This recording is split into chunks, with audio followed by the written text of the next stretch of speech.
Maulang umaga mga kaibigan. Yan po ang dulot po ng sunod-sunod na pag-ulan. Ngayon po ay napakalakas pa rin ng ulan. Tingnan nyo po ang ating dito sa ating mga native. Yan po talaga pong ayan, lakas po ng ano. Meron na po tayong maliit na fish pond. Ayan.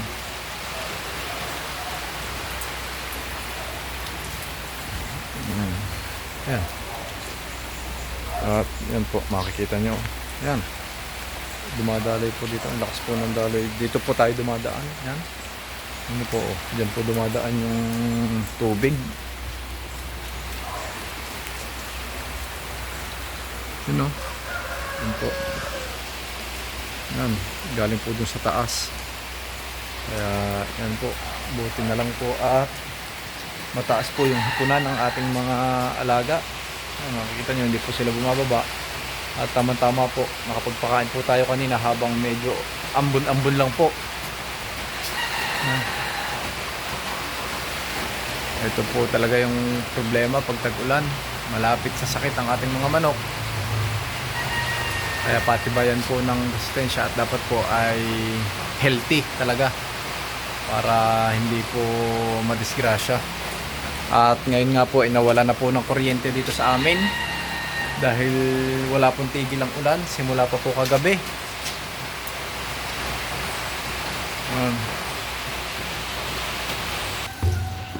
Ito po yung tubig sinasalubong natin dito pag sobrang lakas ng ulan. Yan, lakas po ng baha. Yan, ang baha po.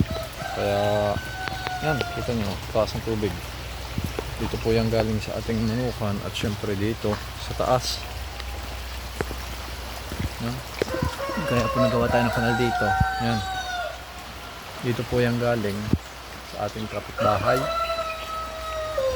Doon sa lupa doon dahil ang kanila pong kanal ay barado ng mga ano. Yan po, oh, bumubukal po dito. Barado po yung kanal nila dito, no? Dito po bumubukal.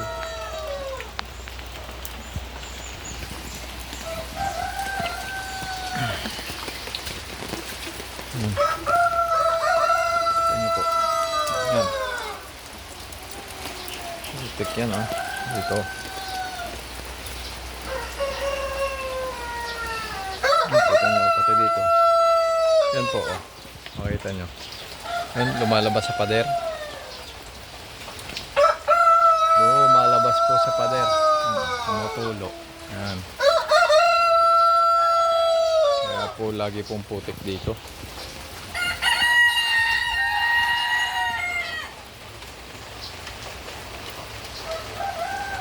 Ito po yung kahoy na ating ginagawa. Na ating lagi pong tinatakpan. Hindi po talaga natin alam kung saan nanggagaling yung tubig, eh, na pumapasok dito, kaya lagi pong may basa-basa.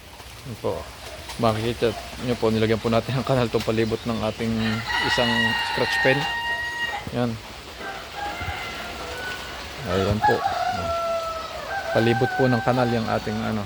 Tsaka po yun, meron din pong kanal. Yan.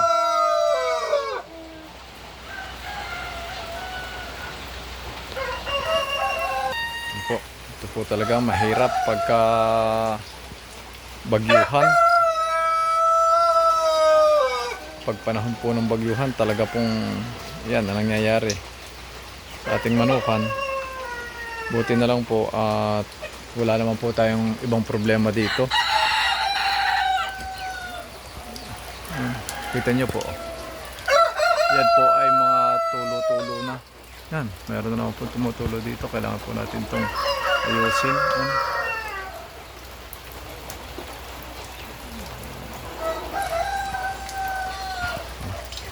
Hanggang mamaya pa po itong ulan na to.